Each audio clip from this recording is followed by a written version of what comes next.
About coffee కబుర్లు ఈ interview మీ మీ ఇన్పుట్స్. ఫ్రాంక్లీ స్పీకింగ్ ఇది ఫస్ట్ ఇంటర్వ్యూ నాది. ఓకే. సో కొంచెం టెన్స్గా అనిపించింది కానీ but you made us comfortable. And మీ ప్రీవియస్ ఎపిసోడ్స్ అవి చూశాను. సో సొసైటీకి బాగా హెల్ప్ఫుల్గా ఉన్న టాపిక్స్ మీద మీరు ఇనిషియేటివ్ తీసుకుని you are taking all this pain and doing all these interviews. It's a very good thing. Thank you. Congratulations and keep the good work. Thank you. Coming to you. మీరు మాకు చాలా senior most ఇక్కడ coffee కబుర్లో. అదే coffee కబుర్లో ఈ real life hero series really నిజంగా చాలా, ఎందుకంటే ప్రతి సక్సెస్ఫుల్ మెన్ కి ఏదో ఒక స్ట్రాంగ్ రీజన్స్ ఉంటాయి. సో అవన్నీ పబ్లిక్ కి రీచ్ చేసేలాగా మీ ఎఫర్ట్స్ రియల్లీ గ్రేట్ అసలు.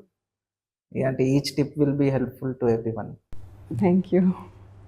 అదండి అంటే మాకున్నది లోపల మైండ్లో ఏమైతే ఉందో అది అందరికీ చెప్పలేకపోవచ్చు. మీలాంటి సోషల్ మీడియా ద్వారా ఎక్కువ మందికి రీచ్ పెరుగుతుంది. సో దట్ వాళ్ళకున్న కన్ఫ్యూజన్స్ కానీ బ్రేక్ చేయొచ్చు.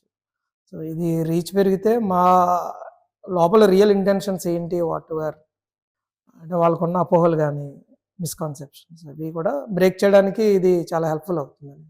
Thank you so much. మనం అందరం జనరల్గా ఒక స్టేట్మెంట్ పాస్ చేసేస్తూ ఉంటాము, సమాజం పాడైపోయింది అని. కానీ మర్చిపోయేది ఏంటంటే మనం కూడా సమాజంలో భాగమే అని. సో ఇలాంటి వాళ్ళు దానిలో మార్పు తీసుకురావాలని ప్రయత్నించే వాళ్ళు ఉన్నప్పుడు వాళ్ళని ప్రోత్సహించడం కూడా మన బాధ్యత. యూనో అంటే స్పానిష్లో నెంబర్ 1 అని అర్థం. సో మీ హాస్పిటల్ అలాగే నెంబర్ 1 కావాలని, మీ ఎఫర్ట్స్, మీ కృషి చాలా మందికి రీచ్ అవ్వాలని కోరుకుంటున్నాం. Thank you so much. Thank you.